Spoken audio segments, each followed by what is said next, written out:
लग्नासाठी मी बंगलोरवरून गावाला जाणार होती आणि मध्येच हे बड्डे कसा अटेंड केला हे तुम्हाला मी पुढे जाऊन सांगणारच आहे.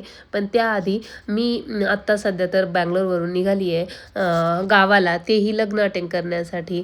गावाला जायचं म्हटलं तर तुम्ही खुशी पाहू शकता.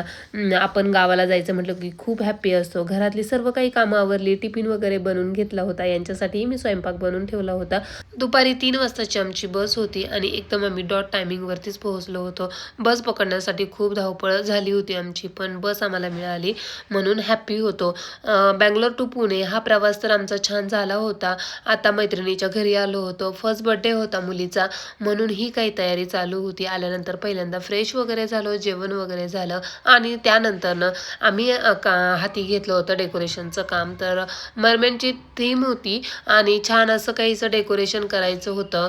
थोडंफार आम्ही आयडिया घेतली होती की आपल्याला काय करायचं, कसं करायचं. तर हे सर्व काही करत असताना छोटीची तर मात्र मस्ती दंगा चालू होता. तिला झोपसुद्धा लागत नव्हती, पण कशी बशी तिला आम्ही झोपवली आणि नंतरनं डेकोरेशन कंप्लीटसुद्धा करून घेतलं.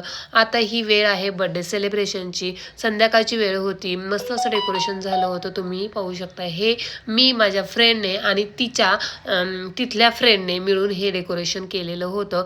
डेकोरेशन अगदी मस्त झालं होतं. तुम्हालाही कसं वाटलं नक्की कमेंट करून. बड्डे झाला होता आणि नेक्स्ट मॉर्निंगला आम्हाला जायचं होतं लग्न घरी. माझी बहीण आणि तिचे मिस्टर वगैरे आम्हाला घ्यायला आले आणि आता आम्ही पुढच्या प्रवासासाठी निघणार होतो. माझ्या फ्रेंडला मी बाय केलं आणि आता हे जे काय तुम्हाला दिसलं ना, ते एक ऐतिहासिक स्थळ आहे. तर ते मी व्लॉग व्हिडिओमध्ये सर्व काही शेअर केलेलं आहे. तर तुम्ही नक्की जाऊन चेकआउट करा की आम्ही कुठे गेलो होतो आणि आता लग्न घरी पोहोचतोच आहोत.